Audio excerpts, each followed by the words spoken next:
We have not been called to be a jack of all trades Yes. and a master of none. God wants you to master this one thing, run with it and excel so that you can honor God. All right. That when what you do is a form of worship, that you are motivated to worship God, you want to choose that which is in line with your calling. Because you want to give God excellence.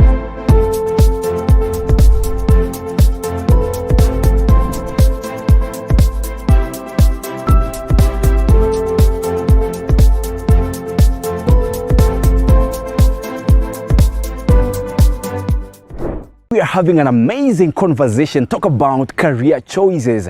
And guess what, guys? We are doing this live at Daystar University. And we're about to, have this conversation on career choices and invite you to join us so that we can have this amazing time together. God knew, and He put you in a certain way, fearfully and wonderfully, so that you can actually fulfill the calling over your life. Yes. Personal fitness, that has to do with personal characteristics, that you must fit in a certain career. We must ask, what does that career require? That you must have a career fitness, a career mix, a career match, and a career fit. Okay. Are you fit for that career? Career fitness is very, very, and we shall be going back there. That different careers have different requirements. Okay. Sometimes I go to institutions and organizations, and you meet a gateman who ought to have been the reception. Because he is so welcoming, so assuming. And then you go to the reception, you meet someone who is harsh and rude and crude, and you'll feel like this should have been the gate. They should actually interchange. Otherwise, we are exposed. We can have people coming. Because as a security, you don't go smiling at everyone. But as a receptionist, you don't put stone face on everyone. So it matters. Different careers have different requirements.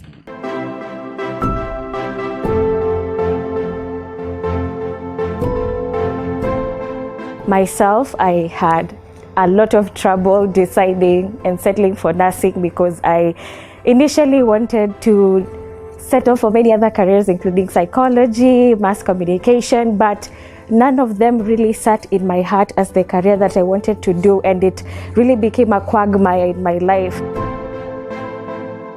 When I was 10, I never knew I could do communication. I was also in a state where I was really devastated in what to do. I didn't know what to major on. One, I wanted to do nursing. I wanted to deal in medical field, and I was really not ready for all that. My heart wasn't settled for it all, and unfortunately, my parents were also into it, so I really struggled with it. Through learning and getting insight from my parents, my sisters and friends, I got to learn what was my purpose. And my purpose was to record and get to communicate from people's thoughts and ideas. Here I am right now doing communication, which is something that I'm really, really happy for. It's something that I've really wanted to do for a very long time, and I'm really grateful for that. Yeah, thank you so much, and also thanks to the Hope Media Society. With hearing the voice of God and including God in the selection of our careers and allowing Him to direct and govern us has really helped me settle for the career that I was not even in my dreams, but has really turned out to be the best choice I have made in my life.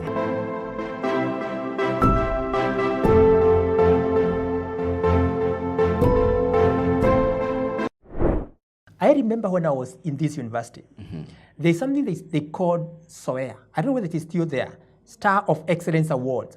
And I remember receiving those awards, I think one year after another, and I'm like, wow, you mean I'm good in teaching? And don't forget I was teaching economics. Yes. Some very dry courses, mathematics. and the students would still appreciate. So the feedback we get, the affirmation. Yes. There was a time I attempted to sing a song during a Christian Union fellowship. I was doing my undergraduate. I looked at the people and I knew singing was not my gift. I didn't need to go further.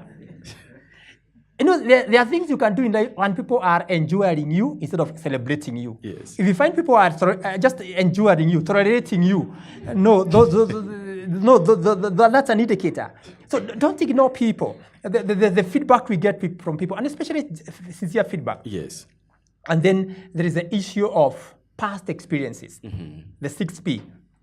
God allows you to go through certain stuff for a reason. God does not waste experiences. That's why even Jonah had to be swallowed by a big fish. It was part of the calling. It was part of. That's why the apostles, many of them were they were fishermen. They were to be converted to become fishers of men. There was a correlation. There was a relationship of what they were doing and what they were called to be. That's why you came to Daystar. The experiences you are in Daystar are actually connected to your destiny and your purpose. God does not waste experiences. Yes. There's a reason as to why he leads you through. I lost my mother when I was 6 years old. I've grown up without my mother. That experience alone prepares me for my purpose. All right. We go through difficult experiences, but those experiences, God uses them to direct us to our purpose. Someone did a research and found out that 75% of the most successful people in the world who have made a mark in the world went through some difficult experiences. Some of them were to do with childhood upbringing. Some of them were molested, they were abused by their own parents or their own relatives. Some of them went through horrors. But God turned around that mess and made it a message. That's the God we serve. God does not waste our experiences. Actually, God allows us to go through those experiences to lead us to our purpose. All right. Past experiences. And last but not least, prayer. To a man belongs the plans in his heart, but it is the Lord who establishes the course. It takes God, what you call liberation, that we need to pray God to direct us our steps. The Lord is our shepherd. He guides us in the paths of righteousness. You see, what did I say? I wanted to be an economist working at the bank. Yes. But because of God's love and mercy, he directed me to become a teacher. And I have been teaching since then. We need to pray so that God can guide us to our true purpose. Because it takes the liberation of the Holy Spirit for us to really know, after all is said and done, you can go through those other P's and still become confused. But if you seek God's voice, God's discernment, he'll guide you towards his purpose. Those are the 7th P's. If you got any question as we come to the end of the conversation for tonight, you can feel free to share. I can see from the look on the faces, I can see many questions popping up. But before we do that, Dr. I would want you to talk about personal fitness. Yeah. And your fitness as a person, how does it influence your career choices? Yeah. You want us to go there before we take one or two questions? Yeah, Ask them how it was, so that you can appreciate if it was good. How was the session? How do you appreciate if it was good?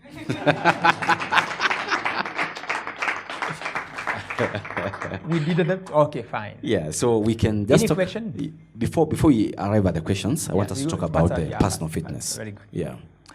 So we are saying there are 3 things that we need to put into consideration for career choice. Number 1 was purpose fitness. Number 2, personal fitness. And number 3, career fit. Let's go to personal fitness. Now that comes to your career identity, who you are. And I started by saying that which God has called you for, he equips you for it. That which God has called you for, he equips you for it, and make sure you have what it takes to deliver on that mandate. It's just as simple as that. That God cannot call you to do something and he doesn't provide for it. He provides for it not just in terms of your potential, but even in terms of the resources. God has a way of providing for it because he wants you to do it. Whatever work we are doing is not our work. Yes. It's God's work. At the end of the day, we have to remember whatever you're doing, we are serving God. And if it is of God, God will provide for it. And he starts by providing, by equipping you with certain personal attributes that you deliver on his divine purpose concerning your life. And there are several things that we can talk about here. Yes. That God gives you potential. And potential has to do with your talents and gifts. That there are certain gifts God has put in you to deliver on that mandate. And I'll come back to that. Right. Then there is the issue of education. The education that you have, the education that you are acquiring. Careers require a certain level of education, whether formal or informal. Career requires skills.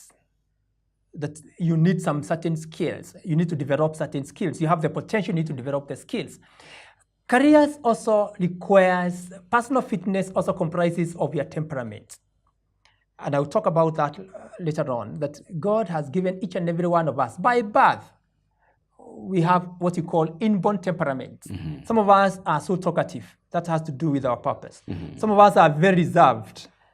Even when everybody is shouting and talking, we are still there. Yeah. That has to do with there. And then there is what we call, last but not least, there's something we call occupational personality. Do you have the right fit for occupational personality? Let's look at them briefly. Yes. Let's start with talent.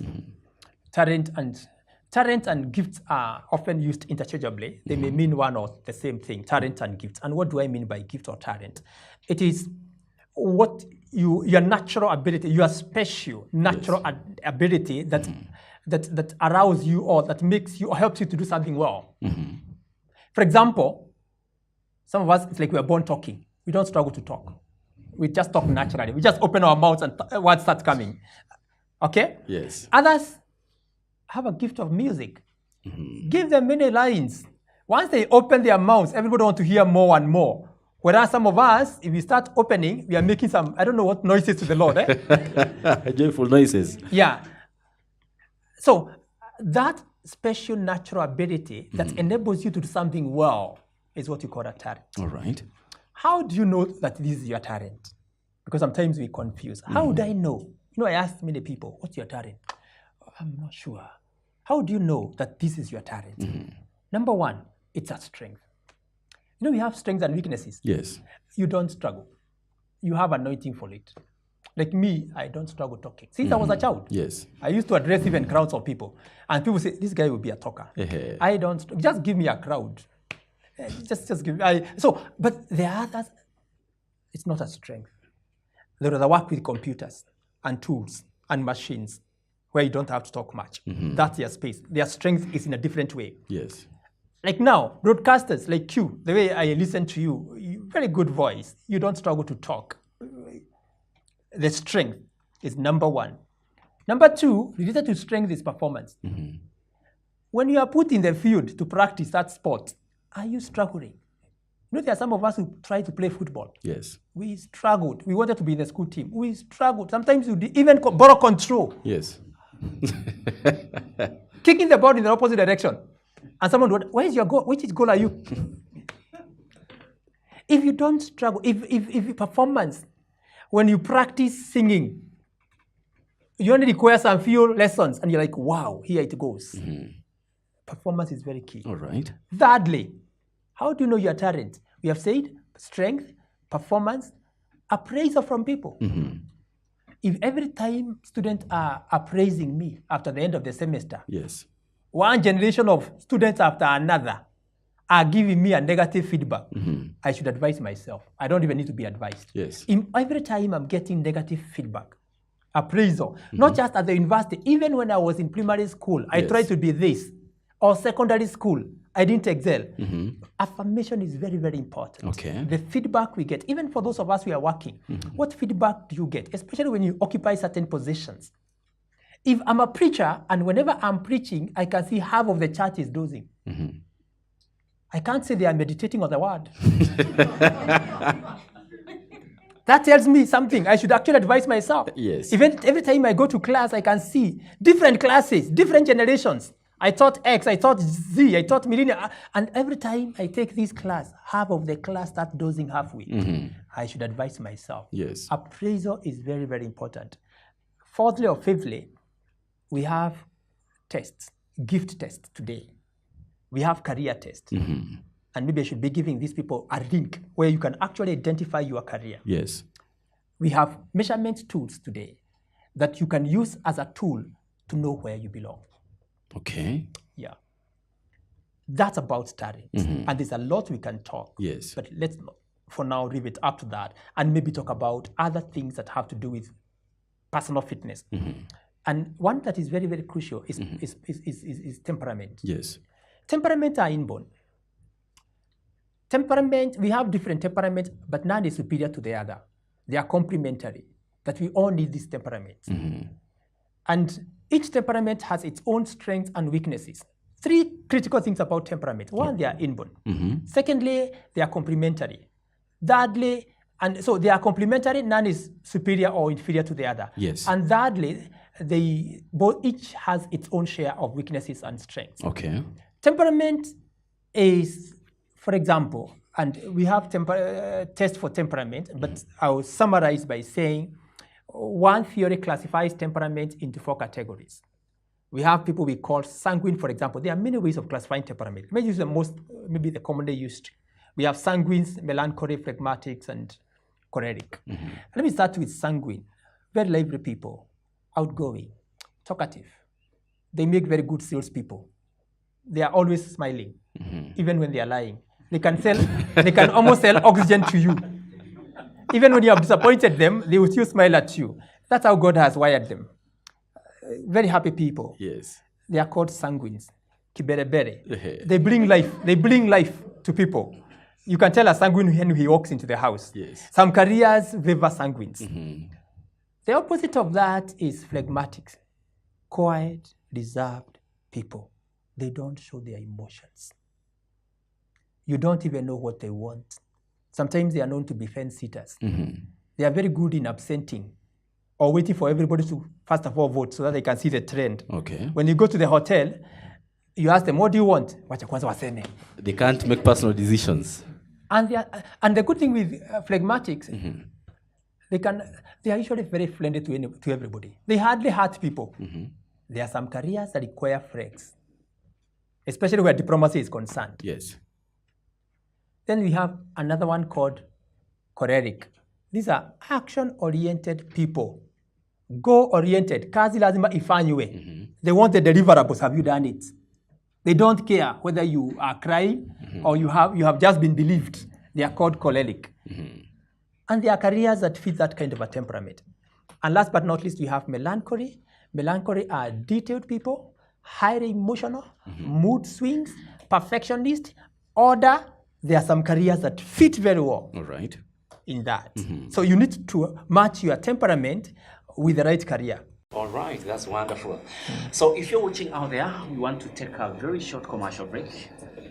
Feel free to engage us, share your questions and thoughts with us on Hope TV Kenya. That's on Facebook, YouTube, IG, and X. You can share your insights with us, and we are going to be glad to engage with you right there. If you're on Hope FM Live, you can as well share at Hope FM Live across our digital platforms, and we'll be glad to engage with you as well. Stay tuned.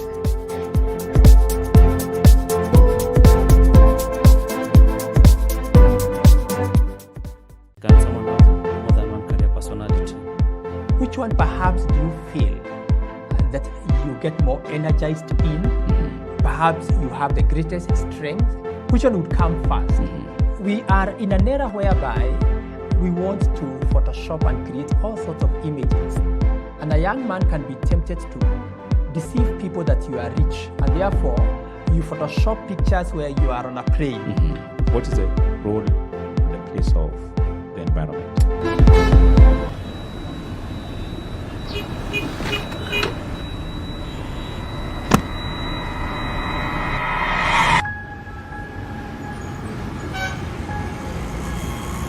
Rafiki soul is the promise of a hand that reaches and goes beyond what angaza tumaini kote.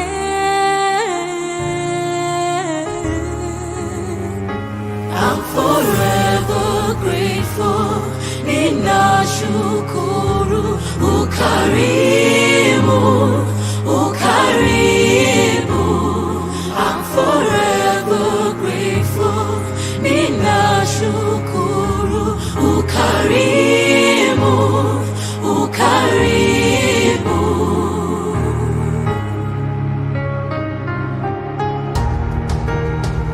Rafiki soul is a promise of a hand that reaches and goes beyond what angaza tumaini kote.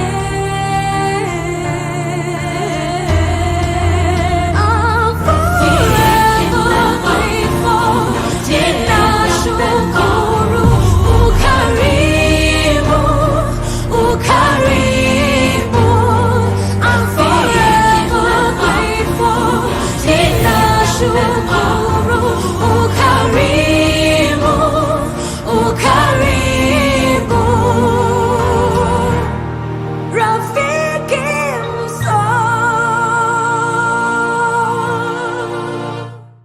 Friends of Hope, keeping hope alive.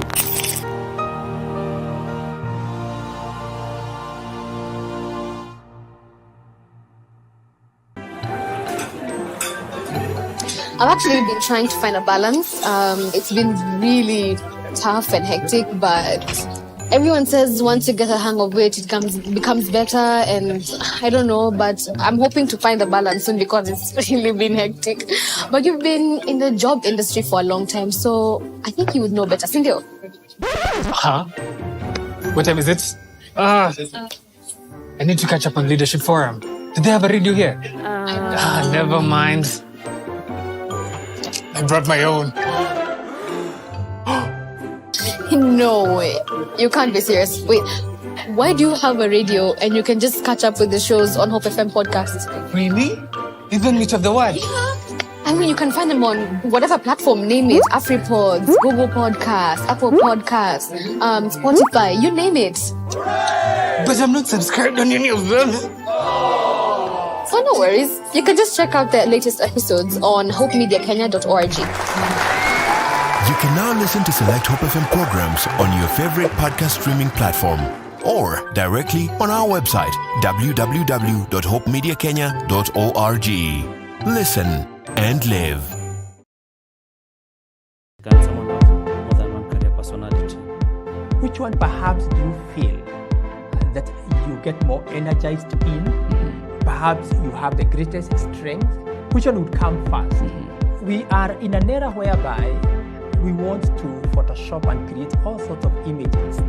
And a young man can be tempted to deceive people that you are rich. And therefore, you Photoshop pictures where you are on a plane. What is the role and the place of the environment?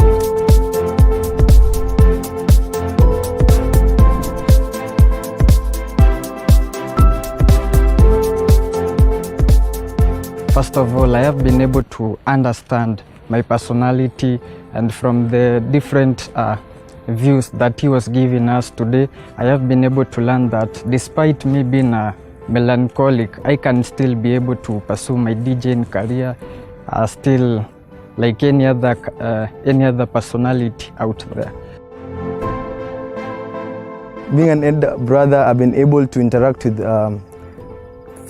many of my cousins and siblings who are also in high school, and this will be very essential in helping them to choose the wonderful choices of their careers they want to take, and also help my parents to understand that you don't have to stick to one career or to make a name in one field, and also to be expounding on different agendas. I've also been able to understand on different personalities that also even go to work hand in hand in my career. I've been able to interact with the doctor who has been able to enlighten me on very many things, including how to actually place God as the first person in my career. I learned a lot, especially about the occupational personality. It's opened my mind to a lot of things, and I honestly wish every young person out there will engage with the program. It's very insightful, and I'm very happy I was there. There are people who have chosen careers that defy their temperament. Okay. A piece of work that requires you to be talkative, to be always talking to people, like a receptionist. Yes. And then you are put in the wrong place to work behind computers. And every time you report to work, you have to go saying hi to everybody, even CEOs, because it is in you. You get energized when you talk to people. Others are put to be in the reception or to where they are supposed to talk to people, and they are phlegmatics. They get energized when they are quiet, meditating. All right. Working behind the scenes. You see now? Yes. So temperament matters a lot. All right. But last but not least, and time may fail us, is what we call occupational personalities. And that we have occupational personality. And this is very critical when you're choosing your career. What is your occupational personality? And there's someone called John Holland, and he classified occupational personalities into 6 categories. We call this Rorschach model. RIESEC, Rorschach model. I stands for realistic occupational personality. Realistic people are called doers. They work best with things. non-living things. These are the people who work best with tools, machines, Yes. computers, things. Like being a driver, you are always, no, Use your hands. they use their hands. They are called doers, technical people, electricians, masons. They are not dealing with human beings. They are called heuristic people. So you need to know, is that my occupational personality? They are called doers. They work best with things. The next one is investigative career personality. These are people who are called into the world of academia. These are scholars. People who work with ideas. They are called thinkers. People who want to think through, get data, analyze, synthesize. It's a world of academia. Those are the scholars. They have been called to work in the space of scholar, especially researchers, teachers at university, investigative, where you have to investigate, to study more. So they work with ideas. They are thinkers. The other one is artistic people. And we need to do a test. Artistic are creators. All right. Creators. They work with creativity. Musicians, performing arts, that space. These are content creators. Yeah. These are people who want to express themselves, who want some kind of independence. They don't do very well with structures, with traditions. Yes. They are content creators.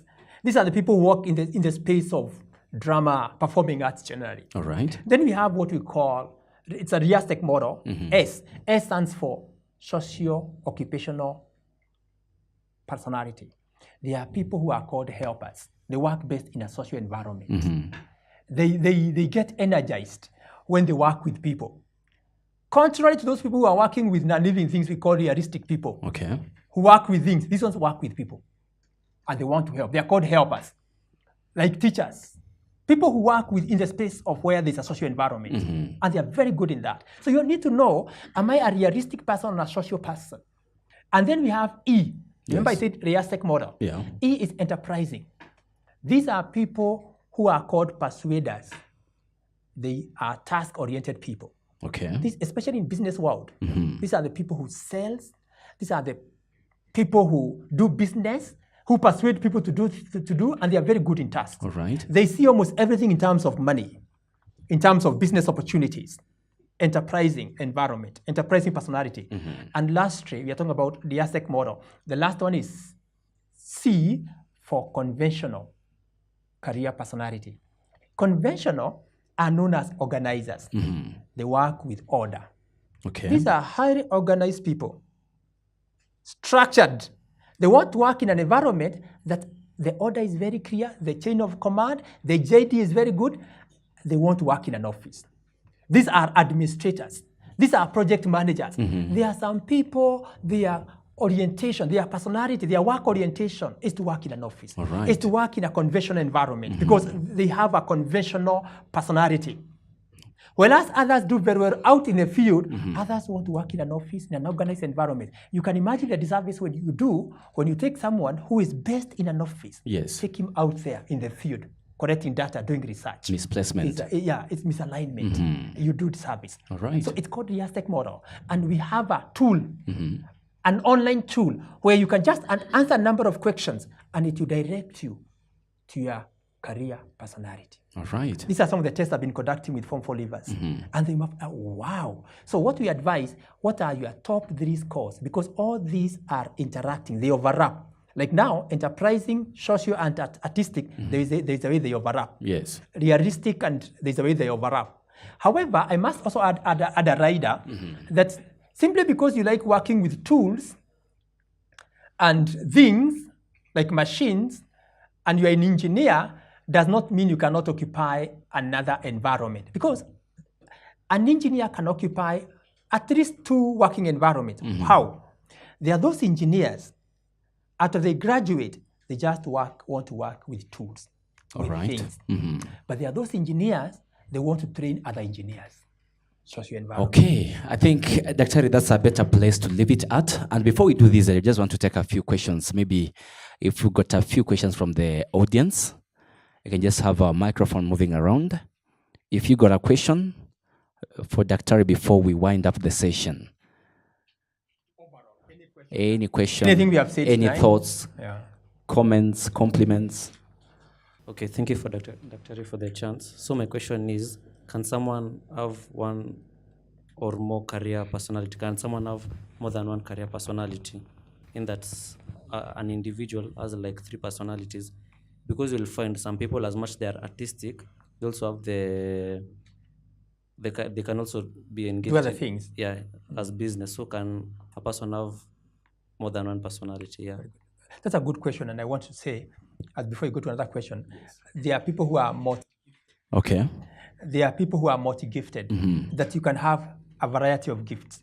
And that's why, even in this REASEC model, that's why I was saying, you need to pick the top 3 scores, the top 3 personality or work environment where you fit in. Yes. Because you can be very good in being artistic, and even realistic. So it's possible, and there are people who are multi-gifted. All right. How can one strike a balance between maybe the Very gifts? good. Yeah, because again, if you spread yourself thinly, you may never excel in any of them. Yes. And this is whereby, out of those 3, which one perhaps do you feel that you get more energized in? Perhaps you have the greatest strength. Which one would come first? Because again, specializing is very, very important. Yes. You need to ask yourself, where do you feel you have the highest fit among all these? Yeah. Any other question? Maybe from the crowd? My question to you, Dr. is, you have said that it's very important for someone to have passion for what they do in regards to their career, but for some career cases, you find that it is, yes, you have the passion for it, but it doesn't peak immediately. And, even after graduation, like let's say you have done the career of your choice, you have the passion for it, you have thrived at it while at campus, but afterward it takes a while to pick up, and you just can't live off I have passion, because that won't work for marketers. So outside I have done what I want to do, how would you advise someone who is doing the career of their choice, a career that they're passionate about, but they also now need to find other things to ensure that their living is kept up with and they are able to meet their needs? Very good. I like that. Let's appreciate that question. Let's appreciate her for that. I like that question, because the issue of passion, the issue of passion is a bit tricky one here.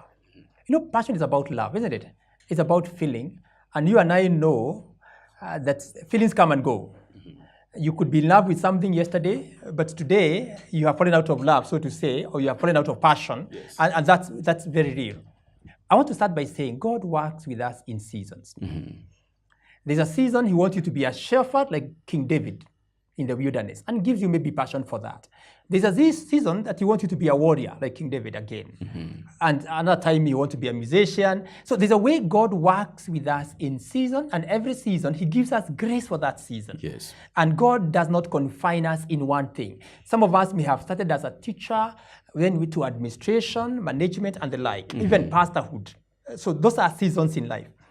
Again, I said career is a lifelong journey, starting since when you are young. And the issue about identity and purpose is a lifelong thing. Right. I'm still discovering who I am. I can't, even as I give this talk, I can't say that I have fully appraised of who I am. At times I even get shocked. I'm like, oh, is that me? I didn't know. So it's like we are gradually unraveling our identity, unleashing the man or the woman within us, and getting to know. It's like an onion. You keep on peeling. And the more you peel, the more refined thing you get. It's like trying to purify gold or precious metals. How do you purify them? You have to remove the dross, and times through furnace. So we are still discovering ourselves. So I would agree with you that there are times you may find yourself not passionate about something, and with time you grow passionate about it. Remember, passion is a matter of feelings. And feelings are usually based on what we know. Yes. That we get passionate and emotional about that which we know. That's why we can only laugh to the extent we know. Perhaps you have had a very poor attitude and a dislike for a certain career because of what you have had, until you discover, oh, Kubet is like this. Remember, initially, I had a very negative attitude towards teaching. I didn't like teaching because of what I thought about it. But when I got it, I started getting to know more and more about it. I started liking it. I started becoming more passionate about it. So I would agree with you. It's a question of growing the passion. Growing. All right. Growing both in love and in passion. And sometimes, I must say this, you may have had a grace to do something for a period. Then you reach a point you feel like the grace has gotten finished. Yes. I want to do something more challenging. I want to do something else. There's something we call job rotation. I've been a cashier for long. Why can't I go to the back end and start doing something different? Reconciliation. So all these things, that's why we are told we are fearfully and wonderfully made. All right. Doctor, I think our time is pretty much well spent. But we there's have one another question question here. Just take this one and then we wind it up from Another there. one there. Daktari, yes. Kindly expound on how identity crisis can affect choice of partner, life partner. Very good. That's a good one, and it's a heavy one, and it can take long. But I want to say, because one of the topics we're going to deal with is relationships, how to identify a good partner. This is a series, but just coming to her because it has touched on identity. Generally, they say birds of the same feather flock together in relationships or in marriages, that you attract generally who you are. So the challenge is, if you are not true to who you are, you attract the wrong person. If you are not true to who you are, if you are a pretender, you act, because the pretender will judge you on the basis of what the person is saying. Let me give you, for example, we are in an era whereby we want to Photoshop and create all sorts of images. And a young man can be tempted to deceive people that you are rich, and therefore you Photoshop pictures where you are on a plane. And this is just what they are calling filtering, and what are they calling it? So all those things. Yes. And you portray an image that you are a rich person. And you attract this girl who is after material. Only when you get married, he realizes you are a pauper. Perhaps if you only reviewed who you are from the beginning, he would have fallen in love, she would have fallen in love with a real person. And that's a challenge when you imitate, because imitation is limitation. When you are not true to yourself, you deceive the world. You deceive the world and you attract the wrong match. But when you are true to yourself, you attract your kind. You attract your kind. But as you're saying, we shall come back there. There's a lot we can talk about, because what happens when you're true to yourself, you have what we call self-acceptance. It starts when you have self-awareness. Yes. You have self-acceptance, because you can only accept yourself to the extent you know yourself. And when there is self-acceptance, there is self-affirmation. Before someone tells you you are good, you have already talked to yourself and said you are good. Before someone tells you that you are beautiful, you have already said you are beautiful to yourself because of self-affirmation. And because of that, there is what we call self-love or self-affection. Yes. That you love yourself. And you can only love other people to the extent that you love yourself. So it starts with self-awareness, that's self-knowledge. It goes to self-acceptance. Yes. It goes to self-affirmation and self-love or self-affection. Great. But if you don't have that, even loving someone else will be a challenge. All right. Or even accepting someone else will be a challenge. Okay, I think we have one more question. We'll take one more question and then we wind up the conversation. Okay, mine is to Daktari. It's about the place of the environment, because I can imagine the environment of a person affects them and affect even their career choices and even their preparations to become whatever God has ordained them for. For instance, we find that, I'm just using an example, you find in Europe, children have opportunity to grow their gifts, maybe in sports, because there are facilities and such. And they have coaches, schools for such talent, whereas in Africa, that doesn't happen. And therefore, a child in Africa who could become a good athlete in that particular field, they are then disadvantaged. What is the role and the place of the environment? Very good. A very good question. A very good question. And that takes me to Acts 17:26. This is what the Bible says. Because I appreciate that our environment can limit us. Yes. But the Bible says, the book of Acts, that from one man, he made every nation. And he predetermined where they should inhabit and mark the exact places and the exact times they should occupy. So that means when God predetermines that you be born in Africa at a certain time, where the environment is limited, then God wanted you to accomplish a certain purpose in that environment. Because it is God who placed you there. Yes. And he knew. And it's not a mistake you're born in Africa, where there could be certain circumstances that appear limiting. But the other thing I want to say, in every environment, there needs to be made. There are problems to be solved. Identify the problem. Align the problem that you want to solve with the potential that God has given you. Every environment that God places you, there's a problem he wants you to solve. In other words, we are solutions to the problems that exist today in our generation where God has located us. The Bible says when David completed, when David finished God's purpose here on earth, he blessed his last. Meaning, God placed David during that time at a certain place for him to accomplish. During that time, perhaps there were no computers. Yes. The environment was limited. Yeah. But there were problems during that time that God wanted David to solve. All right. We have been placed here in this environment, a time like this, because God wants us to be a solution to a problem that's prevailing in these circumstances in this generation. All right. Wonderful. A round of applause for Daktari for having created time to be here. Thank you so much, Daktari. Thank you so much for creating time to help us unpack this conversation on career choices. So I don't know, my director, should he look at this camera or this one? This camera. Look at this camera and give your parting shot. Wow. Thank you. I want to tell the viewers and the listeners that all of us were born by God, were created by God, and God knew us before he set us in our mother's womb. He knew us and he chose us, set us apart for a certain purpose. And we shall always be restless until we find that purpose and fulfill it in our generation. I want to say that the greatest tragedy, as late Myles Munroe said, is not death, but life without purpose.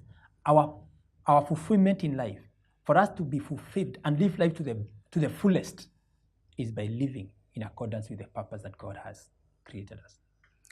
Wonderful. All right. Thank you so much, Daktari, for your time tonight.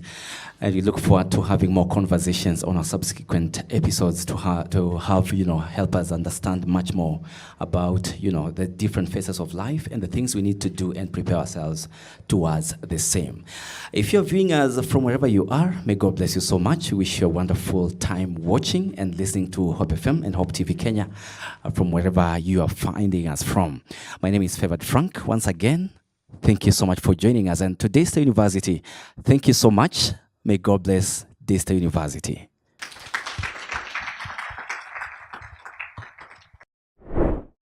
My experience today has been very, very good. First of all, the debut of the Overflow show at Top FM, it's been very, very good.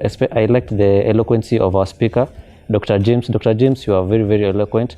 I think the way you are talking, I thought like you are reading a PDF, like a PDF has been installed in your brain, and they're just spilling off the details, because it was very, very amazing, especially to me, a young person. In leadership, I want to be like eloquent, good in talking, and also in very many things. The experience, I've gotten a lot of things. There's this point I've gotten a lot. I had an issue about networking. So concerning networking, I'm a person who is very fond of networking.